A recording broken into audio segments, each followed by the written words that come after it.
Hey there. So, when you think of a lotus, what comes to mind? Probably this, right? A stunning, almost impossibly perfect flower just floating on the water. It's a total icon.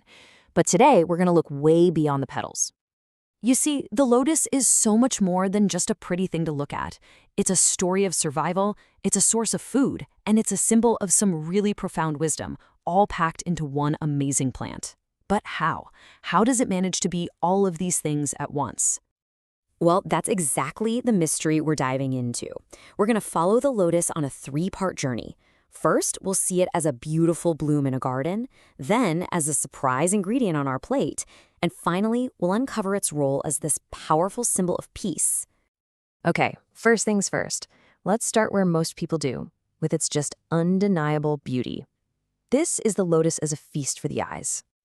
Now, if you want to see this for yourself, there's a specific window. You've got to go during the peak of summer, from about June to August. That's when places like Baihei and Tainan or the Taipei Botanical Garden are just overflowing with these incredible blooms. It's a real highlight of the season. And the colors? Wow. They come in this amazing spectrum.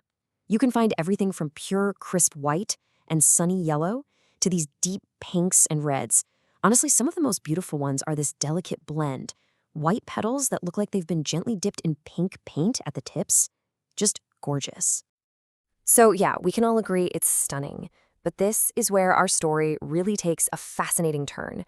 What if I told you the most incredible parts of the lotus are the ones you can't even see from the surface?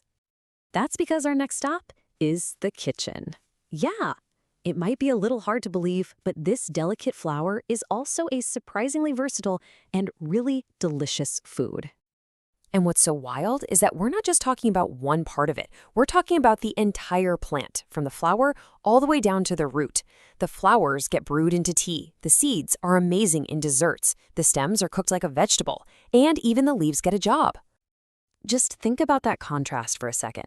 On one hand, you have these super delicate flower petals, which are gently brewed into a fragrant, soothing tea. And then, from that exact same plant, you get these tough, crunchy underground stems that get sliced up for hearty stir-fries and soups. It's like two totally different worlds of food from one plant. But it doesn't stop there. The seeds are a key ingredient in all sorts of things, especially sweet pastries and desserts.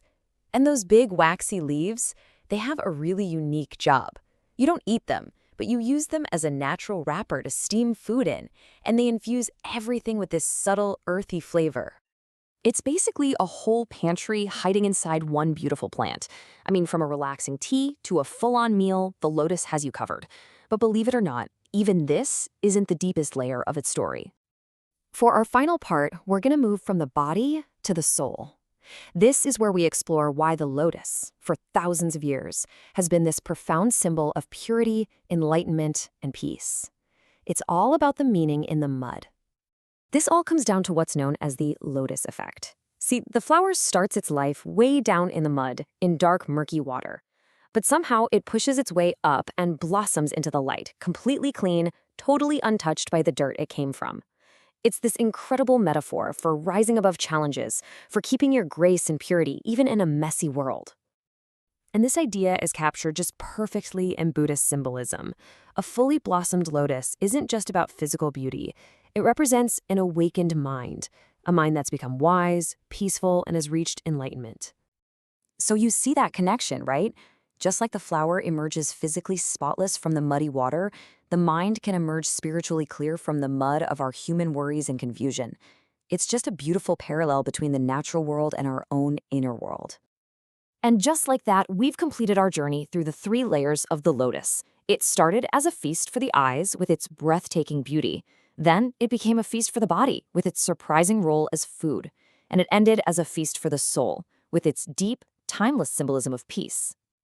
It really makes you wonder, doesn't it? The next time you see a simple flower or a tree or really anything you think you already know, maybe it's worth taking a second look.